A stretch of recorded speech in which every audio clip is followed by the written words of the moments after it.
ধবল বা অ্যালবিনিজম রোগে আক্রান্ত হওয়ায় ছোট্ট মেয়ের দায়িত্ব নিতে অস্বীকৃতি জানান বাবা। সে ছোট্ট আফিয়া ও তার মা মনিরা খাতুনের সংগ্রামী জীবনের গল্প জানার পরই তাদের দায়িত্ব নিয়েছিলেন বিএনপির চেয়ারম্যান তারেক রহমান।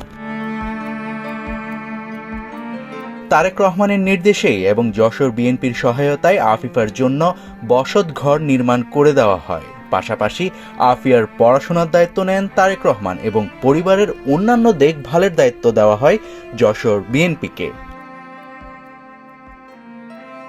বাবা বের করে দেওয়ার পর একসময় নষ্ট ও গন্ধ পান্তা খেয়ে জীবন চলত আফিয়া ও তার মা মনিরা খাতুনের। মাথার উপর ছিল না কোনো ছাদ।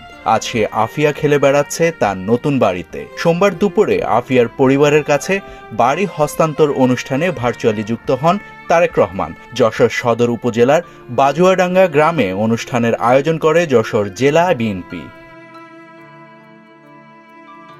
এ সময় তারেক রহমান বলেছেন, আফিয়ার মতো দেশে এমন অসংখ্য অসহায় পরিবার আছে। বিএনপি প্রচলিত রাজনীতির বাইরে এমন আফিয়াদের পাশে দাঁড়ানোর চেষ্টা সবসময় করে আসছে। তবে শুধুমাত্র একটি রাজনৈতিক দল হিসেবে এই বিশাল দায়িত্ব বহন করা বিএনপির জন্য অত্যন্ত কঠিন। সেজন্য আমরা বলছি, বাংলাদেশের মানুষের সমর্থন পেলে আগামীতে সরকার গঠন করতে পারলে আমরা ফ্যামিলি কার্ডের মাধ্যমে এই সেবাগুলো নিশ্চিত করব।